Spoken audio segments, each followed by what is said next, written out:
అమరావతి ఎక్కడుంది నాకు అర్థం కాలే. నాకు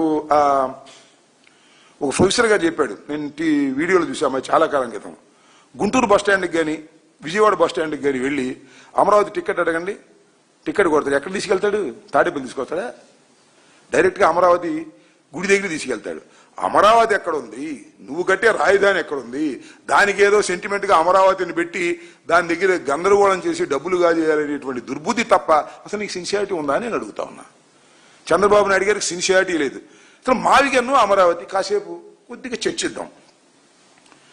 20,000 ఈ కారిడార్ మావిగన్ అనేది మచిలీపట్నం, విజయవాడ, గుంటూరు ఈ మొత్తం చూస్తే 9,536 చదరపు కిలోమీటర్ల మెగా విస్తీర్ణం. ఇదెంత ఉంది? అమరావతి 217 చదరపు కిలోమీటర్ల చిన్న విస్తీర్ణం కలిగింది. కేవలం 20,000 కోట్లతో మావిగన్ని పూర్తిగా అభివృద్ధి చేయొచ్చు. ఎందుకంటే ఆల్రెడీ ఇన్ఫ్రాస్ట్రక్చర్ ఉంది, ఆల్రెడీ బిల్డింగ్స్ ఉన్నాయి, ఆల్రెడీ రోడ్లు ఉన్నాయి, కొత్తగా నిర్మించాల్సిన అవసరం లేదు, ఎక్స్టెండ్ చేసుకుంటూ వెళ్ళొచ్చు. కేవలం 20,000 కోట్లతో మాత్రమే మావిగన్ నిర్మాణాన్ని పూర్తి చేసేటటువంటి అవకాశం ఉన్నది. మరి అక్కడ అమరావతిలో కేవలం మౌలిక సదుపాయాల కంటే నీరు, విద్యుత్తు, డ్రైనేజీ 2 లక్షల కోట్లు ఖర్చు పెట్టాలి. ఏంటిది నాకు అర్థం కాలేదు. ఆర్థికంగా చితికిపోతున్నటువంటి రాష్ట్రానికి ఇంత భారం అవసరమా అనేది ఆలోచించుకోవాల్సిన అవసరం ఉంది. అలాగే 3 జిల్లాలతో కూడిన డైనమిక్ పవర్ హౌస్ ఇది. 3 జిల్లాలతో కూడుకుంది. మచిలీపట్నం, ఎన్టీఆర్, గుంటూరు 3 జిల్లాలతో కూడుకున్నటువంటి డైనమిక్ పవర్ హౌస్ లాంటిది ఈ మావిగన్ అనేది. అదేంటి, ఒక చిన్న ప్రాంతం ఇప్పుడే కాస్త అభివృద్ధి చెందించాలని ప్రయత్నం చేస్తున్నటువంటి ప్రాంతం.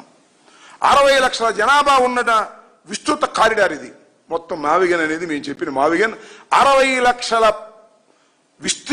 లక్షల జనాభా ఉన్నటువంటి విస్తృతమైన కారిడార్. అక్కడ ఎంత ఉందండి? ప్రజలు పరిమితమైన ప్రజలు. అది కట్టాలి, రోడ్లు వేయాలి, బిల్డింగులు కట్టాలి, ఇక్కడి నుంచి అక్కడికి వెళ్ళాలి. అది ఎప్పుడు జరిగిద్దో ఎవరికి తెలియదు. విస్తరించిన అభివృద్ధి మోడల్ ఇది. ఏది? మావిగన్ అనేది. ఈ కేంద్రీకృతమైన రాజధాని మోడల్ ఇది. ఇప్పటికే నిరూపితమైన పట్టణ శక్తి మోడల్ ఇది. ఏది? మావిగన్ అనేది. ఇది కేవలం గ్రీన్ ఫీల్డ్ మోడల్. అంటే కొత్తగా రోడ్లు వేయటం, కొత్తగా పునాదులు తీయటం, ఈ గ్రీన్ ఫీల్డ్ సంబంధించినటువంటి అంశం.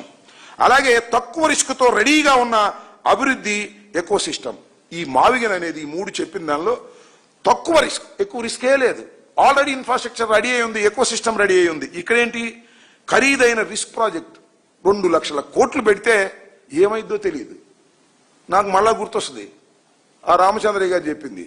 ఈ దేశం అనేది ప్రపంచంలో ఎక్కడా కూడా పట్టణంలో నీళ్లు తోడి నదిలో పోసిన సందర్భాలు లేవంట. ఇది ఒక్కటే అమరావతిలోనే. పట్టణంలో నీళ్లు తోడి నదిలో పోయాలి, నదిలో నుంచి నీళ్లు వచ్చి దీనిలో పట్టం కాదు, దీనిలోంచి దోసి దానిలో తోయాలి. అంటే అంత లోతట్టు ప్రాంతాన్ని చంద్రబాబు నాయుడు గారు ఎన్నుకున్నారు. దానికి కారణం ఆయన స్వార్థ ప్రయోజనాలు తప్ప మరొకటి కాదు. అలాగే నిరంతరం అభివృద్ధి చెందేటటువంటి ప్రాంతం ఇది. ఇదేంటి? భవిష్యత్తు వాగ్దానం.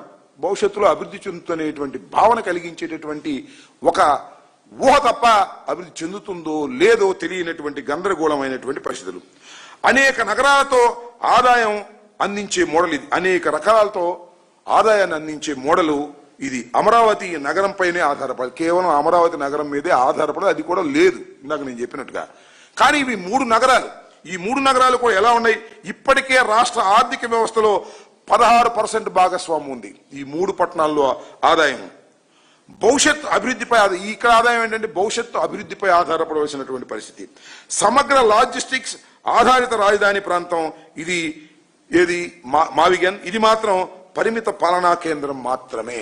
ఇంత డిఫరెన్స్ ఉందనేది ఈ విషయాన్ని నేను చెప్పదలుచుకున్నాను. కాబట్టి మావిగన్ అనేటువంటి ఒక ఆలోచన ఒక అద్భుతమైనటువంటి ఆలోచన. చాలా దురదృష్టం ఏంటంటే 2014లో రాష్ట్రం విడిపోయింది. ఇప్పటి వరకు పరిపూర్ణమైన రాజధాని లేనటువంటి దౌర్భాగ్యమైన పరిస్థితికి ఆంధ్ర రాష్ట్రం వచ్చిందంటే దానికి 100% కారణం చంద్రబాబు నాయుడు గారి తప్పిదాలు. ఆయన ఏదో చాలా పరిపాలనాధ్యక్షుడిని ఆయన ఎన్నుకుంటే ఆయన అమరావతి లాంటి గ్రీన్ ఫీల్డ్ మోడల్ తీసుకురావాలని తాపత్రయపడి పెట్టి ఫెయిల్ అయిపోతున్నటువంటి సందర్భం.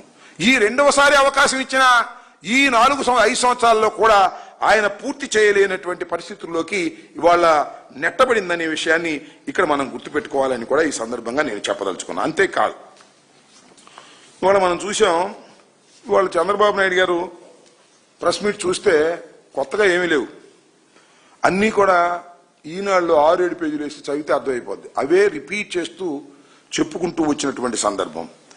దీంతో పాటుగా ఇంకో మాట కూడా చంద్రబాబు నాయుడు గారు మాట్లాడుతున్నారు, దీన్ని కులం రంగు పిలిచారు అని. ఎవరు పెట్టారని కులం రంగు? నిన్ననే ఆమె పేరేంటి, రేణుకా చౌదరి గారు రాజ్యసభలో మాట్లాడితే ఏమంది? పెట్టరా అమరావతి, పిలవరా కమరావతి అని చాలా ధైర్యంగా చెప్పింది. శభాష్.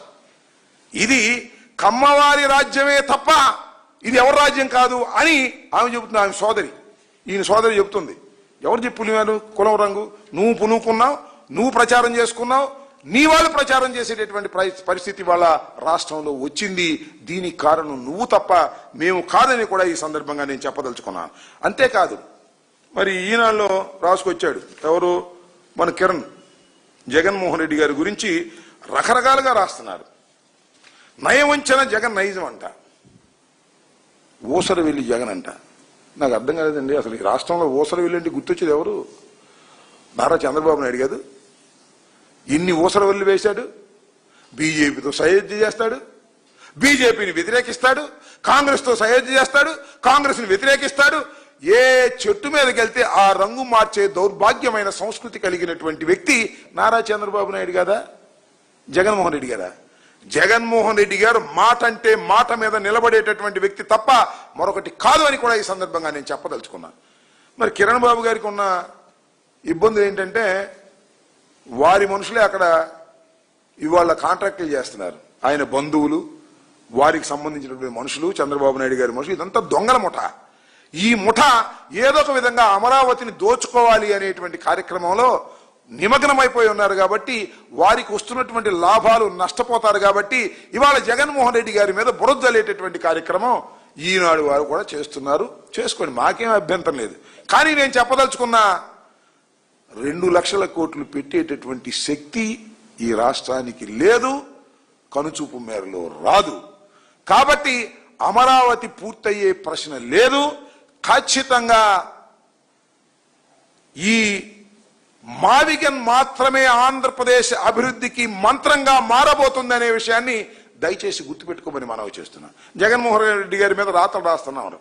ఊసర వెళ్ళంట, జగన్మోహన్ రెడ్డి గారు 3 రాజధానులు అన్నారంట. ఎస్, మీరు పూర్తి చేయలేకపోయినప్పుడే ఆల్టర్నేటివ్ గురించి ఎవరైనా ఆలోచిస్తారు. చంద్రబాబు నాయుడు గారు 5 సంవత్సరాలు ముఖ్యమంత్రిగా ఉండి అన్ని తాత్కాలికం చేసి మళ్ళా 2 లక్షల కోట్లు 1,00,000 కోట్లు ఖర్చు పెట్టమంటే ఎలా ఖర్చు పెడతారు చెప్పండి? ఖర్చు పెట్టలేకే కదా 3 ప్రాంతాలు అభివృద్ధి చెందాలనే ఉద్దేశంతో ఆ రోజు పెడితే దాన్ని మీరు అడ్డం కొట్టారు, కోర్టులకు వెళ్లారు, గందరగోళం చేశారు, పూర్తి కాకుండా చేశారు. That's all. ఓకే, అది అయిపోయింది. ఇవాళ మళ్ళా మొదలుకొచ్చారు.